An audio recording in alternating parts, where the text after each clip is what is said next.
Good morning সকলকে। আজকে আমি আবার সকাল সকাল একটা ফুলের ভিডিও নিয়ে চলে এসেছি।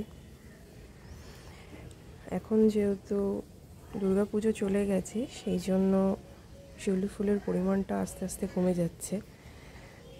তো চলো আজকে কি কি ফুল তুলবো সেই ভিডিওটা শেয়ার করা যাক।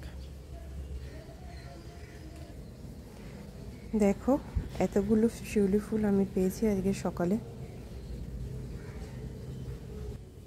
আরও কিছু ফুল তুলে নিলাম। আমাদের বাড়িতে দেখো 3 রকমের অপরাজিতা রয়েছে, তো আজকে দেখছি 3 রকমেরটাই ফুটেছে, তো সেই জন্য সেটা তুলে নিলাম। এই 3 রকমের এখনও জবা পেয়েছি, 3-4 রকমের। তো চলো দেখি আরও কত পাওয়া যায়, সবই তোমাদের সাথে শেয়ার করছি। এই দেখো, গাছে একটা সুন্দর ছোট্ট গাছে সুন্দর একটা জবা ফুল ফুটে রয়েছে।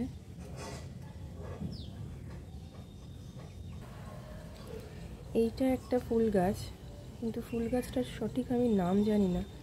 তোমরা যদি জেনে থাকো প্লিজ আমাকে একটু জানিও এটাকে কী ফুল গাছ বলে।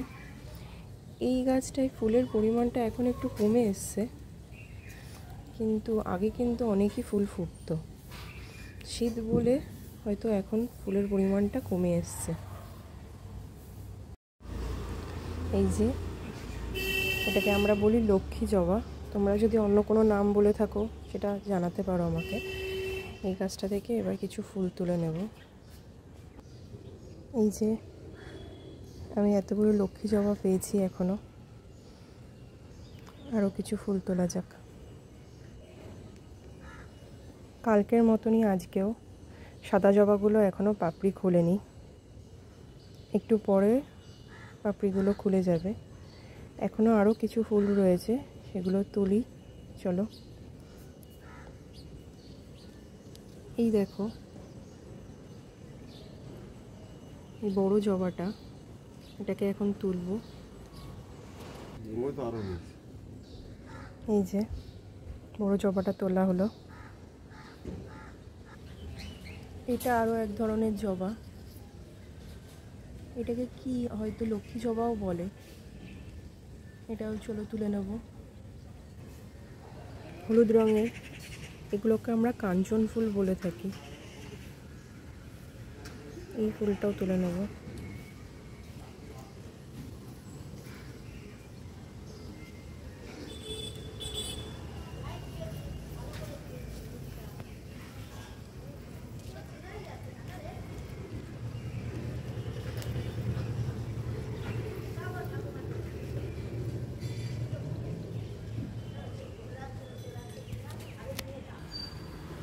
এই ফুলও কটা তুলে নেব। এটা কি ফুল গাছ আমার ঠিক জানা নেই।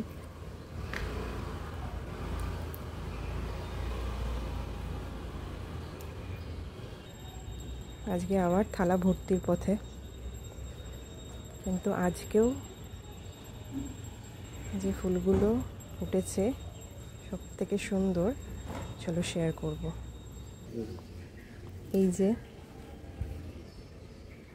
আজকেও 3খানা এই ফুল ফুটেছে। সাদাটার মধ্যে আবার 2 কালার হয়ে গেছে, সুন্দর লাগছে দেখতে, তাই না? কি সুন্দর। আজকেও পুরো থালাটা ভর্তি হয়ে গেছে আমাদের ছাদ বাগান থেকে তোলা এই ফুলগুলো। তোমরা কিন্তু অবশ্যই কমেন্ট করে জানাবে যে কেমন লাগলো দেখতে।